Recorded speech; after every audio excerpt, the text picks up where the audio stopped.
මම මෙහිදී පැහැදිලි කිරීමට උත්සාහ කරන්නේ සරල අවලම්බයක දෝලන කාලය ඇසුරින් t = 2 වර්ගමූල l බෙදීම g භාවිතා කරමින් අපි ගුරුත්වජ ත්වරණය සඳහා අගය පරීක්ෂණාත්මකව සෙවීම සඳහා සැලසුම් කළ පරීක්ෂණයක ඇටෝම ඔබට පැහැදිලි කර දීමට මේදී යොදා ගනු ලබනවා අප විසින් ආධාරකයක් අවලම්බ බට්ටා තන්තුවකට ගැට ගැසූ අවලම්බ බට්ටා ආධාරකයේ මේ ආකාරයට රඳවනවා.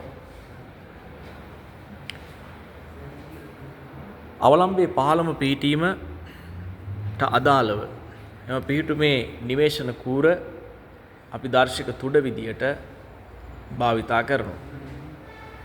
පසකින් විරාම ගටිකාව තබාගෙන පරීක්ෂණය සිදු කිරීමේදී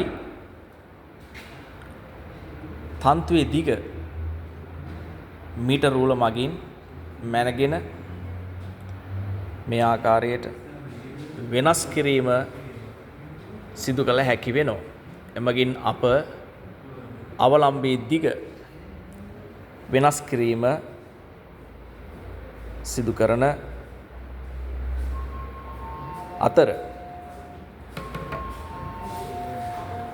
එක් එක් අවස්ථාවට අනුරූපව දෝලන 50කට කාලය විරාම ගටිකාවේ මැන ගැනීම මේදී සිදු කරනු ලබනවා. අවලම්බයට කුඩා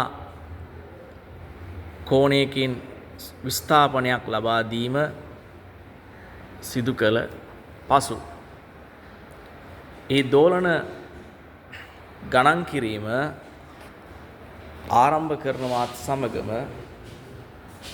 අප විසින් විරාම ගටිකාව ක්‍රියාත්මක කරනවා.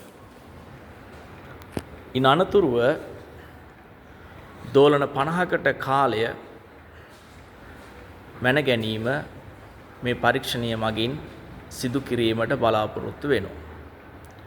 මේ ආකාරයට අවලම්බ දිග වෙනස් කරමින් එක් එක් අවස්ථාවට අනුරූප දෝලන 50කට කාලය මැන ගැනීම අවස්ථා 5කට පමණ සිදු කරනු ලබනවා.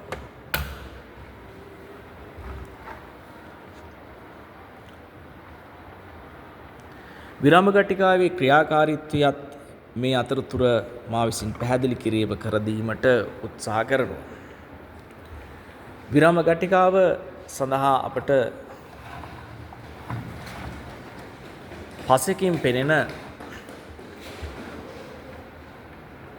ආධාරක කැප් කොටස් දෙකක් මේ ආකාරයට දක්නට ලැබෙනවා. විරාම ගටිකාව ක්‍රියා කිරීම ආරම්භ කිරීම අපි මේ පැත්තේ තියෙන මෙම ලිවරය පහළට දැමීම මගින් සිදු කරන අතර යම් කාලයක් මැන අවසන් වූ පසු එම ලිවරය නැවත ඉහළට දැමීමෙන් දර්ශකයේ ගමන් කිරීම නවතිනවා.